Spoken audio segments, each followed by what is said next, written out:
વર્ષે ગણેશજીની સ્થાપના, જે આપણી જૂની રમતો છે, વિસરાતી રમતો, એ વિસરાતી રમતોના સાધનોથી ગણેશજીની મૂર્તિનો આકાર આપવામાં આવ્યો છે.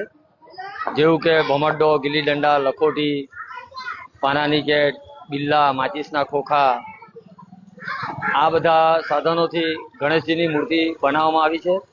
જેથી કરીને જે આજના મોબાઈલના જમાનામાં બાળકો જે રમતો ભૂલી ગયા છે એ ફરીથી તાજી થાય અને બાળકો એ રમત રમવા ફરીથી પ્રેરાય અને તંદુરસ્ત રહે, એ માટેનું એક ગણેશ યુવક મંડળનું આ વર્ષેનું એક આયોજન હતું.